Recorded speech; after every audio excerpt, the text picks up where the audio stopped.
Something that has always been influential to both my life and my work is this interest in not just history, but culture.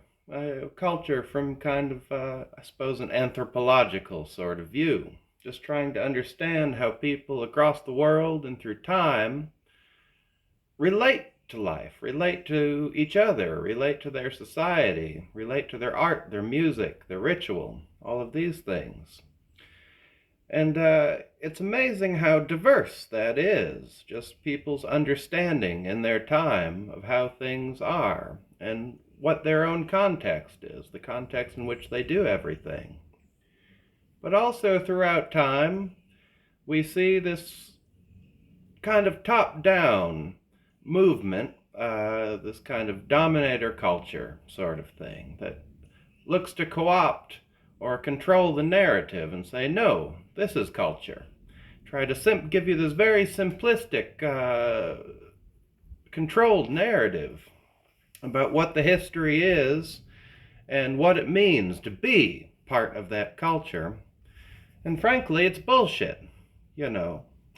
But we look at our current time and the kind of monoculture, the dominant culture, the top-down culture, as usual, has nothing really good to sell us. What are they going to give us?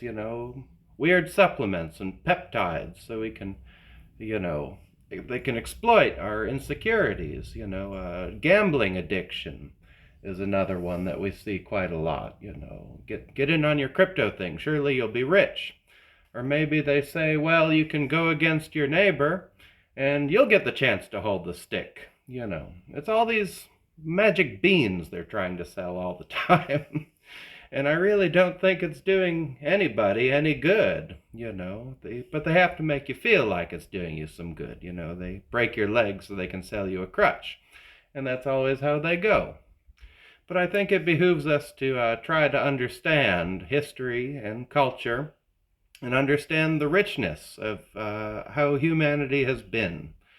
Because when we do that, we live a much better life, we understand things better, and when we understand things better, we're harder to control, which is why they have to do their thing. But anyways, I'm just turning some bell bodies here, and I thought I'd voice over that so you didn't have to hear me mumbling to the clay. Hopefully I'll show you some of these as they go along. But anyways, guys, be well, take care of yourself and each other, and live an enriched life. Bye-bye.